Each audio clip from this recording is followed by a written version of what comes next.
Friends, I am Mukesh Kumar. Welcome back to this channel. तो friends, आज हम डिस्कस करने वाले हैं कि अर्थव्यवस्था किसे कहते हैं। What is a economy. अर्थव्यवस्था की परिभाषा बताने से पहले मैं आपको एक एग्जाम्पल देता हूं। हम एग्जाम्पल के थ्रू इसकी परिभाषा को समझेंगे। हम लोग अपनी आवश्यकताओं को पूरा करने के लिए क्या क्या करते हैं? वस्तुओं का, सेवाओं का उत्पादन करते हैं, यहाँ पर कहीं पर जॉब करते हैं, मजदूरी करते हैं, खुद का बिजनेस खोलते हैं। तो वहां पर हम क्या करते हैं कि या तो वस्तुओं सेवाओं का निर्माण करेंगे। निर्माण करने के बाद में क्या होता है, वहां पर हम दुकानदारों को उन वस्तुओं को दे देते हैं। वहां पर क्या होता है, वस्तु सेवाओं का आदान प्रदान यानी कि क्रय विक्रय होता है। लोग उन वस्तुओं को परचेज कर उपभोग करते हैं और अपनी आवश्यकताओं को पूरा करते हैं। तो जहां पर भी उत्पादन होता है, उपभोग होता है, विनिमय होता है, वितरण होता है, उस एरिया को या उस क्षेत्र को हम क्या बोलेंगे, वहां की अर्थव्यवस्था कहते हैं। हाँ फ्रेंड, यदि आपने लास्ट 2 वीडियो नहीं देखा है तो पहले आप वीडियो को देखना, क्योंकि वहां पर मैंने आर्थिक क्रिया के प्रकार जैसे उत्पादन है, उपभोग है, विनिमय है, वितरण है, इन सब के बारे में फुल डिटेल से बताया है। इसलिए यह वीडियो देखने से पहले आप उसको देखोगे तो आपके अर्थव्यवस्था के बारे में सारा कंसेप्ट क्लियर हो जाएगा। तो चलिए वापिस मुद्दे पर आते हैं। तो जहां पर भी उत्पादन, उपभोग, विनिमय, वितरण होता है, उस क्षेत्र को हम क्या कहते हैं, अर्थव्यवस्था कहते हैं। हो सकता है एक गांव है जहां पर फैक्ट्री बनी हुई है, जहां पर वस्तुओं सेवाओं का निर्माण होता है, वहां पर वस्तुओं का क्रय विक्रय किया जाता है। लोग उन वस्तुओं को परचेज करके अपनी आवश्यकताओं को पूरा करेंगे। तो उस गांव पे जहां पर यह कार्य किया जाता है तो वह अर्थव्यवस्था उस गांव की कहलाएगी। एक शहर हो सकता है, एक राष्ट्र हो सकता है और एक देश हो सकता है। जहां पर भी ये चारों कार्य किए जाते हैं, उत्पादन, उपभोग, विनिमय, वितरण, उस क्षेत्र को हम क्या कहते हैं, अर्थव्यवस्था कहते हैं। हाँ, फर्क ये हो सकता है, कहीं पर उत्पादन कम होता है और कहीं पर उत्पादन क्या होता है, ज्यादा होता है। जहां पे उत्पादन कम होता है वहां पर क्रय विक्रय भी क्या होगा, कम होगा। लोग कम वस्तुओं का उपभोग करेंगे। और ऐसा स्थान जहां पर डिमांड ज्यादा हो रही है, वस्तुओं सेवाओं का उत्पादन भी ज्यादा होता है, वहां पर दुकानें ज्यादा होंगी, क्रय विक्रय भी ज्यादा होंगे और लोग अधिक वस्तु परचेज करेंगे और अपनी आवश्यकताओं को पूरा करेंगे। तो जहां पर उत्पादन कम होता है तो वहां की अर्थव्यवस्था क्या हो सकती है, निम्न हो सकती है, नीचे हो सकती है, पिछड़ी भी हो सकती है।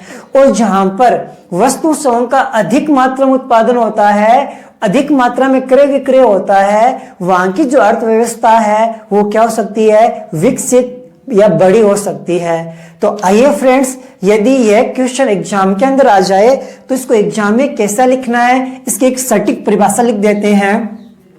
यानी अर्थव्यवस्था वह संगठन संरचना है जिसमें आर्थिक क्रिया यानी कि धन कमाने के उद्देश्य से व्यक्ति अपनी आवश्यकताओं को पूरा करने के लिए, पैसे कमाने के लिए जहां पर भी कार्य करते हैं उनके बारे में कहा गया है। कौन कौन से कार्य करते हैं? उत्पादन करते हैं, उपभोग करते हैं, विनिमय करते हैं, वितरण। ये 4 आर्थिक क्रिया होती है। और ये चारों क्रिया जहां पर भी होती है, यानी ये आदि सारे क्रिया संपन्न की जाती है, उसे हम क्या कहते हैं, अर्थव्यवस्था। वह वहां की इकोनॉमी कहलाएगी। या जहां आर्थिक क्रिया संपन्न की जाती है उसे अर्थव्यवस्था कहते हैं। अर्थव्यवस्था एक गांव की, शहर की, राज्य की, देश की भी हो सकती है। तो एक गांव है, एक शहर है, जहां पर उत्पादन, उपभोग, विनिमय होता है, वह वहां की अर्थव्यवस्था कहलाती है। यह अर्थव्यवस्था कैसी होती है? यानी पहले क्या होता है, उत्पादन होता है, उत्पादन से वो क्या होगा, बाजार में वस्तुएं सेवाएं जाएगी, जहां पर उनका विनिमय होगा। विनिमय यानी कि क्रय विक्रय होता है, चाहे उस स्थान पर हो। विनिमय के माध्यम से लोग क्या करेंगे, वस्तु परचेस करेंगे, व्यक्ति अपनी आवश्यकताओं को पूरा करेंगे, जिससे हम क्या कहते हैं, उपभोग कहते हैं।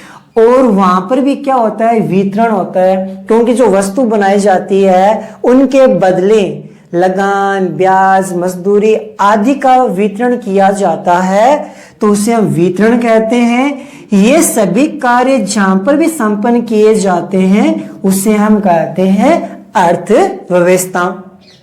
फ्रेंड्स, सामान्यतः अर्थव्यवस्था को 3 भागों में बांटा जाता है, जिसे हम अर्थव्यवस्था के स्वामित्व के आधार पर प्रकार कह सकते हैं या वैश्विक स्तर पर अर्थव्यवस्था के प्रकार कह सकते हैं। तो अर्थव्यवस्था के 3 प्रकार कौन कौन से हैं वो देखते हैं। नंबर 1 हमारे पास आता है पूंजीवादी अर्थव्यवस्था, 2 नंबर आता है समाजवादी अर्थव्यवस्था, 3 नंबर आता है मिश्रित अर्थव्यवस्था। सबसे पहले पूंजीवादी अर्थव्यवस्था का अस्तित्व विश्व के अंदर आया, उसके बाद समाजवादी अर्थव्यवस्था अस्तित्व में आई, फिर मिश्रित अर्थव्यवस्था का अस्तित्व सामने आया, और जो हमारे भारत की अर्थव्यवस्था है वो मिश्रित अर्थव्यवस्था मानी जाती है। तो आइए फ्रेंड्स, प्रत्येक अर्थव्यवस्था के ऊपर हम डिस्कस करते हैं। तो सबसे पहले बात करते हैं हम पूंजीवादी अर्थव्यवस्था क्या होती है। पूंजीवादी अर्थव्यवस्था यानी जब अर्थव्यवस्था के अंदर जितने भी उत्पादन के संसाधन होते हैं, जैसे भूमि है, पूंजी है, श्रम है, साहस है, जितने प्रकार के संसाधन होते हैं उन पर निजी लोगों का स्वामित्व या फिर नियंत्रण होता है, तो उसे हम क्या कहते हैं, पूंजीवादी अर्थव्यवस्था कहते हैं। यानी ऐसी अर्थव्यवस्था के अंदर सरकार का किसी प्रकार का हस्तक्षेप नहीं होता है। वस्तु का मूल्य निर्धारण करना, कैसी वस्तु बनानी है, क्या क्वालिटी रखनी है, इन सभी पर निजी लोगों का स्वामित्व होता है, उसे हम कहते हैं पूंजीवादी अर्थव्यवस्था। तो देखिए फ्रेंड्स कि पूंजीवादी अर्थव्यवस्था से अभिप्राय एक ऐसी आर्थिक प्रणाली से है जिसमें उत्पादन के सभी संसाधन, उत्पादन के संसाधन भूमि है, पूंजी है, श्रम है, साहस है, इन सब पर निजी व्यक्तियों का स्वामित्व व नियंत्रण होता है कि कितनी वस्तु बनानी है, उनकी क्या क्या क्वालिटी रखनी है, उनकी प्राइस क्या होगा, इन सब बातों पर निजी लोगों का स्वामित्व रहता है। सरकार किसी प्रकार का हस्तक्षेप नहीं करती है तथा आर्थिक क्रियाओं का संचालन निजी हित व लाभ प्रेरणा के उद्देश्य से किया जाता है। यानी इसके अंदर जो वस्तुओं का निर्माण किया जाता है उनका मूल उद्देश्य क्या होता है, अधिक से अधिक प्रॉफिट कमाना होता है और अपना हित चाहना होता है। समाज सेवा पर बल नहीं दिया जाता है, आर्थिक कल्याण पर बल नहीं दिया जाता है, उनका उद्देश्य अधिक से अधिक प्रॉफिट कमाना होता है और निजी हित चाहना होता है। ऐसी अर्थव्यवस्था को हम पूंजीवादी अर्थव्यवस्था कहते हैं। अब इसमें देख लेते हैं कि इस अर्थव्यवस्था का जो इसका उदय हुआ है, प्रारंभ हुआ है, कौन से सन में हुआ है। तो देखो, यानी इस प्रणाली का उदय यानी पूंजीवादी अर्थव्यवस्था का जो अस्तित्व आया है लगभग 1760 से 1820 के समय माना जाता है। लेकिन आज के समय में ऐसा कोई देश नहीं है जहां पर पूर्ण रूप से पूंजीवादी अर्थव्यवस्था होती है। देखो, आज विश्व के किसी भी देश में पूंजीवादी अपने पूर्ण रूप से अस्तित्व में नहीं है, लेकिन कुछ गतिविधियां ऐसे हैं, कुछ आर्थिक क्रियाकलाप अभी भी ऐसे देशों में हैं जहां पर निजी लोगों का संचालन होता है, वहां पे सरकार किसी प्रकार का हस्तक्षेप नहीं करती है। जैसे आर्थिक गतिविधियों के संचालन व नियंत्रण के आधार पर संयुक्त राज्य अमेरिका, जर्मनी है, कनाडा है, जापान है आदि देश लगभग कुछ सीमा तक पूंजीवादी श्रेणी के अंदर आते हैं, क्योंकि जो आर्थिक गतिविधियां हैं अभी भी इन देशों में निजी लोगों के अंडर में कार्य किया जाता है। तो यह हमारा कहलाता है पूंजीवादी अर्थव्यवस्था। सेकंड नंबर हमारे पास आता है समाजवादी अर्थव्यवस्था। समाजवादी में क्या होता है कि उत्पादन के संसाधनों पर निजी लोगों का स्वामित्व न होकर समाज या सरकार का स्वामित्व होता है, उसे समाजवादी अर्थव्यवस्था कहते हैं। इसमें क्या होता है कि निजी प्रॉफिट के लिए कार्य न करके समाज के कल्याण के लिए कार्य किया जाता है। अधिक से अधिक समाज के लोगों को विकास किया जाए, देश का विकास किया जा सके, ऐसे कार्यों पे बल दिया जाता है। पहले पूंजीवादी में कुछ समस्याएं थी, धीरे धीरे विश्व के अंदर समाजवादी अर्थव्यवस्था का प्रारंभ होने लग गया। तो इसको हम कह सकते हैं कि जिस अर्थव्यवस्था में उत्पादन के साधनों पर सरकार या समाज का स्वामित्व व नियंत्रण होता है, यानी निजी लोगों का स्वामित्व नहीं होगा। यहाँ पे प्रत्येक कार्य के अंदर समाज या सरकार का अधिकार होता है। क्या वस्तु बनानी है, कौन सी वस्तु बनानी है, कीमत क्या रखनी है, इन सभी बातों पर सरकार का अधिकार होता है।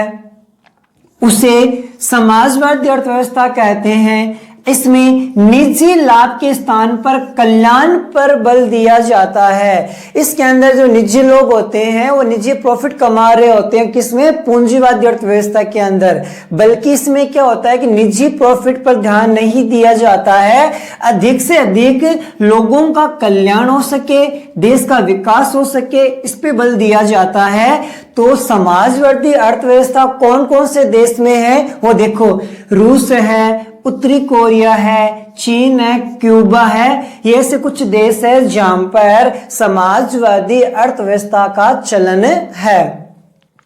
धीरे धीरे इसमें भी कमी आने लग गई थी, कार्य में देरी होने लग गई थी, भ्रष्टाचार फैलने लग गया था, लाल फीताशाही होने लग गई थी, जिसकी वजह से इसमें कुछ खामियां होने पर धीरे धीरे मिश्रित अर्थव्यवस्था का अस्तित्व सामने आया।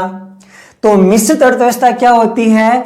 जिस अर्थव्यवस्था में पूंजीवादी व समाजवादी दोनों का सह अस्तित्व होता है, उसे मिश्रित अर्थव्यवस्था कहते हैं। यानी कुछ क्षेत्र ऐसे होंगे जहां पे निजी लोगों का अधिकार होगा, कुछ क्षेत्र ऐसे होंगे जहां पे सरकार का अधिकार होता है। ऐसी अर्थव्यवस्था को हम क्या कहते हैं? मिश्रित अर्थव्यवस्था कहा जाता है। जैसे भारत देश में कौन सी अर्थव्यवस्था चलती है? मिश्रित अर्थव्यवस्था चलती है, क्योंकि हमारे देश के अंदर कुछ सेक्टर हमारे गवर्नमेंट के हैं तो कुछ सेक्टर हमारे क्या है? प्राइवेट है। जैसे गवर्नमेंट कॉलेज भी है तो प्राइवेट कॉलेज स्कूल भी है, गवर्नमेंट हमारे हॉस्पिटल भी है तो कुछ हॉस्पिटल हमारे प्राइवेट भी है। तो जहां पर गवर्नमेंट व निजी लोग दोनों मिलकर कार्य करते हैं, ऐसी अर्थव्यवस्था हमारे कहलाती है मिश्रित। तो फ्रेंड्स, अर्थव्यवस्था तीन प्रकार की होती है सामान्यतः, जहां पर वैश्विक या फिर स्वामित्व आधार पर कहा जा सकता है पूंजीवादी, समाजवादी और मिश्रित अर्थव्यवस्था। तो आई होप आपको अच्छे से समझ आया होगा, मैंने सिंपल लैंग्वेज में लिखवाया है। तो फ्रेंड्स, यदि वीडियो पसंद आता है तो वीडियो को लाइक करना है, शेयर करना है और चैनल को सब्सक्राइब करना है। तो फ्रेंड्स, मिलते अगली वीडियो के लिए। Thank you.